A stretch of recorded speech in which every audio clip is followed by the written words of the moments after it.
Hello guys, welcome to my YouTube channel. Guys, today we will study the second part of this chapter. So let's get start from here. My grandmother always went to school with me because the school was attached with temple. यहाँ पर खुशवंत सिंह जी कह रहे हैं कि मेरी दादी माँ मेरे साथ स्कूल जाती थी। उसका कारण बता रहे हैं कि क्योंकि उनका जो स्कूल था वो एक टेम्पल से अटैच था। The priest taught us the alphabets and the morning prayer. Priest मतलब पुजारी, वहाँ के जो पुजारी थे वो उनको अल्फ़ाबेट्स और मॉर्निंग प्रेयर बताते थे। While the children sat in the row on either side of the बरामदा सिंगिंग द अल्फ़ाबेट और the prayer in the chorus, my mother sat inside reading the scriptures. जब बच्चे वहाँ के बैठ जाते थे एक रो में, एक कतार में, एक लाइन में, ऑन द अदर साइड वहाँ पे बच्चे बैठ जाते थे दूसरी तरफ, और दूसरी तरफ जो था एक तरफ बच्चे बैठ जाते थे, दूसरी तरफ बरामदा में उसके वहाँ के जो पृष्ठ थे वो अल्फ़ाबेट गाते थे और प्रेयर गाते थे। एक चोरस मतलब एक लय में गाते थे। माई ग्रैंड मदर और उनकी जो दादी माँ थी वो बैठ जाती थी अंदर में जाके, और वो वहाँ पे पवित्र ग्रंथों को, पुस्तकों को पढ़ती थी। स्क्रिप्चर्स मतलब पवित्र पुस्तक। When we had both finished, जब हम दोनों फिनिश कर लेते थे। हम दोनों मतलब क्या कह रहे हैं कि उनकी दादी भी उस किताब को जो पढ़ रही थी उस किताब को पढ़ लेती थी, उनका पूरा हो जाता था, और ये जो पढ़ रहे थे इनका स्कूलिंग टाइम पूरा हो जाता था। तो we would walk back together, हम दोनों एक साथ फिर वापस चले आते थे।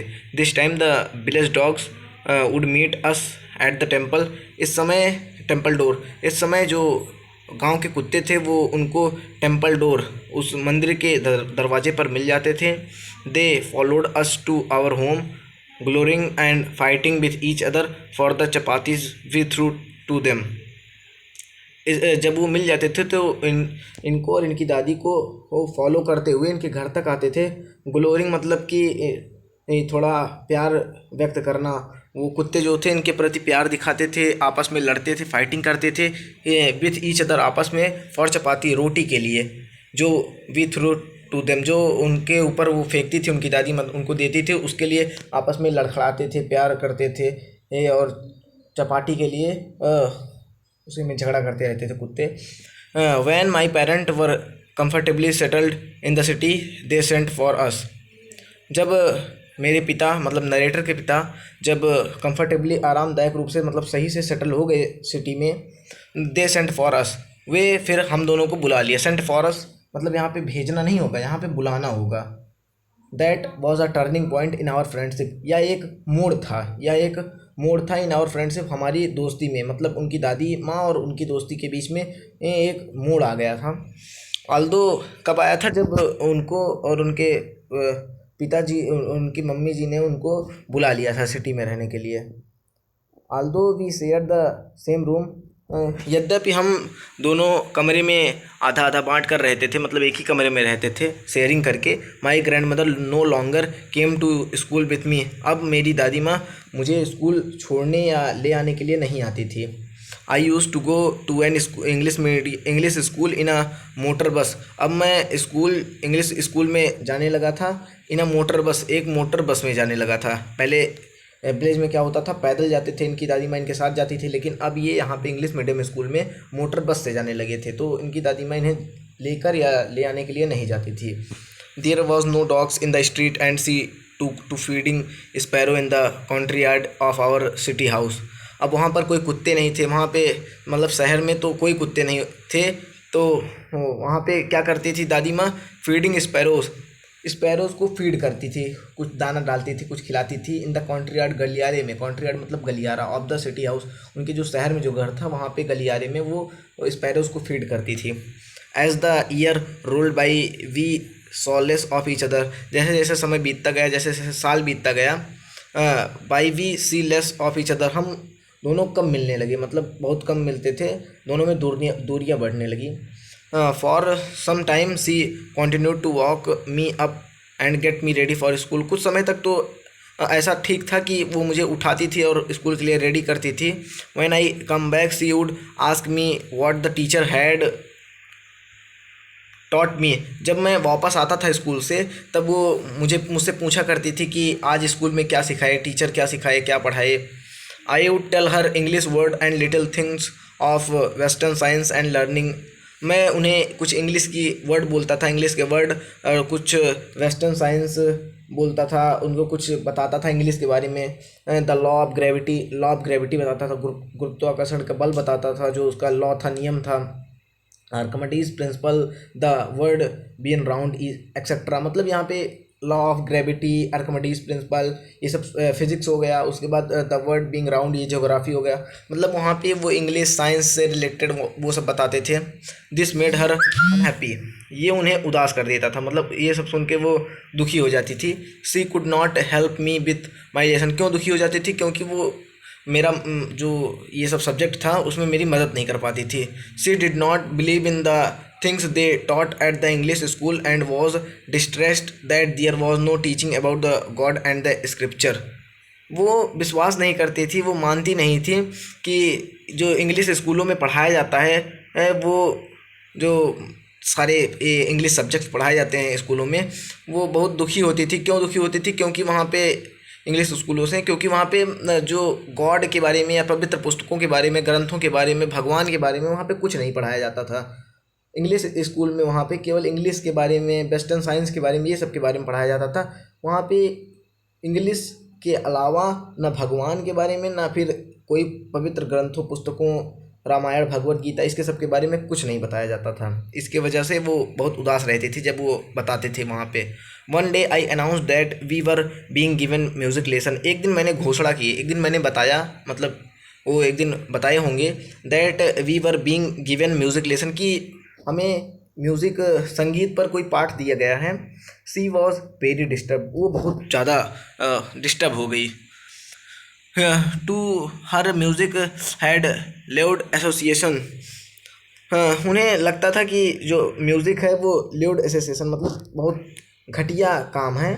It was the monopoly of harlots and beggars and not mean for gentle folk, वो उनका मानना यह था कि ये मोनोपोली है, मतलब ये उनकी प्राथमिकता है, वो ये उनके लिए है। किसके लिए? ऑफ हार्लॉट्स एंड बेगर्स, वो ये जो ये म्यूज़िक है वो हार्लॉट्स और बेगर के लिए। हार्लॉट्स मतलब वैश्या और भिखारियों के लिए है। Not for mean for gentle folk, मतलब ये एक सज्जन व्यक्ति के लिए म्यूज़िक नहीं है। ये सब केवल उनके ऊपर अच्छा लगता है, जैसे वैश्या और बेगर के ऊपर, गरीबों के ऊपर, जो भिखारी होते हैं, सॉरी गरीब नहीं, भिखारियों के ऊपर। She said nothing but her silence meant disapproval, उन्होंने कुछ कहा नहीं, लेकिन उनकी जो चुप्पी थी, उनकी जो शांति थी, वो डिसअप्रूवल थी, मतलब कि उनकी चुप्पी देखकर ऐसा लगता था कि वो सहमत नहीं है, मतलब वो खुश नहीं है। She really talk to me after that, उसके बाद वो मुझसे बात करना। When I went up to university, जब मैं यूनिवर्सिटी में पढ़ने जाने लगा, मतलब गया। I was given a room of my own, तब मुझे खुद का मेरा कमरा मिल गया था। मतलब जब वो कॉलेज में जाने लगे, यूनिवर्सिटी में जाने लगे, तो उन्हें खुद का रूम प्रोवाइड कर दिया गया। The common link of friendship was snapped, अब जो थोड़ी मोड़ी लिंक बची थी फ्रेंडशिप की, वो और भी कम होने लगी। स्नैप्ड मतलब कम होना एकदम। My grandmother accepted her seclusion with resignation, मतलब उन्होंने एक्सेप्ट कर लिया मुझसे बिछड़ाव, अलगाव, और विथ रिजाइनेशन, मतलब उनको कोई उसमें वो ना नुकुर नहीं की कि मुझे क्यों अलग किया जा रहा है मेरे ग्रैंडसन से, वो उसे एक्सेप्ट कर ली।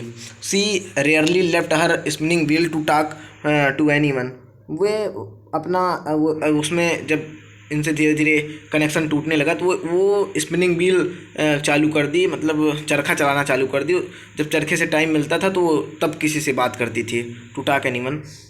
From sunrise to sunset she set by her willing spinning and reciting prayer, सुबह से लेकर शाम तक वो चरखे पर बैठी रहती थी और चरखा चलाती थी। उसके बाद थोड़ा बहुत अगर समय बचता भी था तो प्रेयर रिसाइट करती थी, प्रेयर बोलती थी। Only in the afternoon she relaxed for a while to feed the sparrow, थोड़ा मोड़ा जब वहाँ से उठती थी, वहाँ से चरखा चलाकर, तो आफ्टरनून में, दोपहर में वो आराम करती थी। आराम के समय क्या करती थी? वो स्पैरोज़ को फीड करती थी। While she sat in the बरामदा breaking the breads into the little bits, जब वो बरामदा में बैठती थी तो रोटी के, ब्रेड के थोड़े थोड़े छोटे छोटे टुकड़े करती थी। और उसको जो है वो चिड़ियों को देती थी। While 100 of birds collected round her creating a veritable bedlam of chirpings. उनके चारों तरफ हंड्रेडों में मतलब 100 में छोटे छोटे चिड़ियाँ जो थी वो इकट्ठा हो जाती थी और वो एक वेरिटेबल बेडलैम ऑफ चर्पिंग मतलब ये चहचहाट की आवाज़ निकालती थी जैसे चिड़िया बोलती है वैसे ही। Some came and perched on her leg, कुछ आती थी और उनके टांगों पर बैठ जाती थी, पर्च मतलब बैठना। अदर ऑन हर शोल्डर, कुछ कंधों पर बैठ जाती थी। Some even sat on her head, कुछ उनके सिर पर बैठ जाती थी। She smiled but never shooed them away, वे हंसती थी मुस्कुराती थी लेकिन सू मतलब भगाना, वे उन्हें कभी भगाती नहीं थी, मुस्कुराती थी। उनके मतलब ये सब मतलब उनको आनंद आता था इसके सबसे। It use to be the happiest half hour of the day for her, ये आधा घंटा जो था जिसमें वो रेस्ट करती थी। रेस्ट क्या करती थी, लेकिन यहाँ पे बताया गया रेस्ट करती थी, तो उनके लिए जो आधा घंटा था वो उनके लिए सबसे हैप्पीएस्ट मोमेंट था। मतलब इसमें इस समय वो बहुत ज़्यादा खुश होती थी। When I decided to go abroad, जब मैं विदेश जाने के लिए सोचा, फॉर फर्दर स्टडी, अपनी स्टडी को आगे बढ़ाने के लिए, I was sure my grand mother would be upset, मैं निश्चित था, मुझे पता था कि मेरी दादी माँ नाराज़ होंगी, अपसेट होंगी।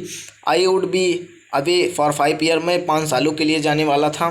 And at her age one could never tell, और उनकी एज में मतलब उनकी एज किसकी, उनकी दादी जी की एज में, उनकी दादी जी की एज में कोई बता नहीं सकता था। यहाँ पे क्या कह रहे हैं वो कि कोई बता नहीं सकता था, मतलब कि उनकी एज इतनी हो गई थी कि वो 5 साल के लिए जा रहे थे, अब पता नहीं वो वापस आए, उनसे मिलें कि ना मिलें। तो यही बता रहे हैं कि मैं 5 साल के लिए बाहर जाने वाला था और कोई ये उनकी एज देखकर नहीं कह सकता था कि वो मतलब मिलेंगी भी कि नहीं मिलेगी। But my grand mother could, लेकिन मुझे भरोसा था कि मेरी दादी माँ मुझे मिलेंगी। सी वॉज नॉट इवन सेंटिमेंटल, वो कभी भावुक नहीं हुई, मतलब वो भावुक किस्म की महिला थी ही नहीं, एक स्ट्रांग पर्सनालिटी की वुमेन थी। She came to leave me at the railway station but did not talk or show any emotion, वे मुझे रेलवे स्टेशन तक छोड़ने भी आई, लेकिन कभी लेकिन वो ना बात की, ना कोई इमोशन दिखाई, ना कोई फीलिंग, मतलब ना भावुक हुई और ना ज़्यादा बात की मुझसे, मुझे रेलवे स्टेशन तक ड्रॉप करने आई थी। हर लिप्स मूव्ड इन प्रेयर, अभी भी उनके जो ओंठ थे वो प्रेयर में मूव कर रहे थे। Her mind was lost in prayer, उनका जो दिमाग था वो प्रेयर में खो गया था। Her fingers were busy telling the beats of her rosary, उनकी जो फिंगर्स थी, अंगुलियाँ थीं, वो माला जपने में व्यस्त थीं मोतियों की। Silently she kissed my forehead, उन्होंने शांति से मेरे माथे को चूमा। And when I left her when I left I cherished the moist imprint as perhaps the last sign of physical content between us, जब मैं उन्हें छोड़ा मतलब जब ट्रेन पे बैठ गए होंगे तो रेलवे स्टेशन से जब ट्रेन गई तब उन्हें एक मॉइस्ट इम्प्रिंट, एक छाप, नमीदार छाप उन्हें महसूस हुआ। उनके मतलब जब उन्हें किस ली थी तो उनका जो ऊँट रहा होगा, लिप्स रहे होंगे, वो थोड़े वेट रहे होंगे, गीले रहे होंगे, तो उन्हें ऐसा लगा कि ये जो है वो मेरे लिए शायद ये लास्ट साइन है, लास्ट जो है वो चिन्ह है फिजिकल कॉन्टैक्ट का बिटवीन अस, उन दोनों के बीच में। But that was not so, लेकिन ऐसा नहीं था। After 5 year I came back home and was met by her at the station, जब मैं 5 साल बाद आया तो मैं फिर स्टेशन पर मेरी दादी जी से मिला। She did not look a day older, वे नहीं मतलब बहुत ज़्यादा बूढ़ी, अब पहले जब 5 साल पहले छोड़ कर गए थे उसके बाद 5 साल बाद आए तो ज़्यादा बूढ़ी अभी भी नहीं दिख रही थी। She still had no time for words, उनके पास ज़्यादा समय नहीं थे बात करने के लिए कोई भी। And while she clasped me her arm I could hear her reciting her prayer, और उन्होंने मुझे अपने गले से लगाकर और मेरी छाती पर थपथपाया। क्लैप्ड मी इन हर आर्म, मतलब अपने हाथों से मेरी छाती को थपथपाया। I could hear her reciting her prayer, मैं उनकी जो प्रेयर बोल रही थी उसको मैं सुन सकता था। Even on the first day of my arrival her happiest movement were with her sparrows whom she fed longer and with frivolous rebuke, वो बता रहे हैं कि उनका जो सबसे मेरे आने के बाद भी, भले ही मेरा पहला दिन था, मैं आया था, फिर भी उनका जो हैप्पीएस्ट मोमेंट था वो स्पैरोज़ के साथ ही था, जिसे वो लंबे समय तक क्या कहते हैं उनके साथ समय बिताती थी। एंड विथ फेबुलस रिव्यूक, और उन्हें वो हंसी खुशी रिव्यूक मतलब डांटती थी, मतलब प्यार से डांटना। In the evening a change came over her, एक शाम की बात है, उनके अंदर कुछ चेंज आ गया, उनके अंदर कुछ बदलाव आया। देखिए क्या बदलाव आया। सी डिड नॉट प्रे, अब वो प्रे नहीं कर रही थी, मतलब अब वो प्रार्थना कर नहीं रही थी। She collected the women of the neighbourhood, वे आस पड़ोस की महिलाओं को इकट्ठा की। Got an old drum and started to sing, एक पुराना ड्रम ली और स्टार्टेड टू सिंग, और गाना गाने चालू कर दी। For several hours she thumped the sagging skin of the dilapidated drum and sang of the homecoming of warrior. कह रहे हैं कि कुछ घंटों तक उन्होंने सैगिंग स्किन, मतलब वो जो ढोल होती है, ड्रम होता है, उसका जो स्किन होती है उसे थपथपाई, उसे पीट रही थी और सैंग ऑफ द होम और होम कमिंग वैरियर के लिए गाना गा रही थी। We had to persuade her to stop to avoid overstraining, हमने उन्हें परस्यूड मतलब मना करना, हमने उन्हें मना किया, उन्हें रोकने की कोशिश की। टू अवॉइड, कि वो ज़्यादा ये जो कर रही हैं, पीट रही हैं, थाप मार रही हैं, उससे ये ओवर स्ट्रेनिंग हो जाएंगी, मतलब ज़्यादा परेशान हो जाएंगी, ज़्यादा थक जाएंगी। That was the first time since I had known her that she did not pray, ये पहली बार हुआ था कि वो प्रेयर नहीं बोल रही थी, वो प्रार्थना नहीं कर रही थी, ये उन्हें उनके पूरे जीवन में पहली बार ऐसा हुआ था। The next morning she was taken ill, अगली सुबह वो बीमार पड़ गई। It was a mild fever and the doctor told us that it would go, ये एक हल्का फुल्का बुखार था और डॉक्टर ने बताया भी था कि ये जल्दी ही चला जाएगा। But my grand mother thought differently, लेकिन मेरी दादी माँ कुछ अलग ही सोच रही थी। सी told us that her and was near, वो हम लोगों को बताई कि उनका जो एंड है वो बहुत नियर है, बहुत निकट है। She said that since only a few hour the close of the last chapter of our life she had omitted to pray, वो बताई कि उनके जो कुछ घंटे बचे हैं उनके लास्ट चैप्टर को क्लोज होने में, वो बता रही हैं कि वो ओमिटेड हो गई। ओमिटेड मतलब भूल जाना, वे प्रेयर करना ही भूल गई, उन्हें फिर याद आया कि वो प्रेयर करना भूल गई हैं और उनके पास कुछ ही समय बचा हुआ है उनके चैप्टर को क्लोज होने में। She was not going to waste any more time to talk to us, उन्हें के वो ज़्यादा समय अपना खर्च करना नहीं चाहती थी, वेस्ट नहीं करना चाहती, व्यर्थ नहीं करना चाहती थी टू टॉक टू अस, हम लोगों से बात करने में। वी प्रोटेस्टेड, हमने उनको प्रोटेस्ट किया, मतलब हमने उनको उठाया है, उनका प्रोटेक्ट करना, विरोध करना। But she ignored our protest, लेकिन उन्होंने हमारे प्रोटेस्ट को इग्नोर कर दिया, मना कर दिया। She lay peacefully in the bed praying and telling her beads, वे शांति से बेड पर लेट गई और माला को जपने लगी, मोतियों की माला को। Even before we could suspect her lips stopped moving and the rosary fell from her lifeless hand, हम इससे पहले हम कुछ सस्पेक्ट कर पाते, कुछ अनुमान लगा पाते, उनके ओंठ अचानक रुक गए, हिलना अचानक मूव करना रुक गए, और उनके हाथों से लाइफलेस फिंगर्स, उनके निर्जीव अंगुलियों से मोतियों की जो माला थी वो गिर गई। A peaceful pallor spread on her face, we knew that she was died, एक शांतिपूर्ण लाइनिंग, एक शांतिपूर्ण पैलर मतलब कि एक रेखा, मतलब लाइनिंग जो थी वो स्प्रेड फैल गई उनके चेहरे पर, और हम जान चुके थे कि दादी माँ उनकी जो है वो मर चुकी हैं। We lifted her off the bed and as it customary laid her on the ground and covered her with a red sword, हमने उन्हें बेड पर लिटा दिया और एज इज़ कस्टमरी मतलब प्रथागत, जैसी प्रथा थी उस हिसाब से हमने laid her on the ground, यहाँ पे we lifted her off the bed, हमने उन्हें बेड से उठाकर और प्रथागत जैसे प्रथा होती है वैसे उनको ग्राउंड पर लिटा दिया। And covered her with a red shroud, और उनको एक लाल कफन से ढक दिया। After a few hour of mourning we left her alone to make arrangement for her funeral कुछ घंटों के बिलाप के बाद, मॉर्निंग मतलब बिलाप रोने होने के बाद, we left her alone to make arrangement, हम फिर उन्हें अकेला छोड़ के अरेंजमेंट व्यवस्थित करने चले गए, व्यवस्था बनाने फॉर हर फनल, उनके अंतिम संस्कार के लिए।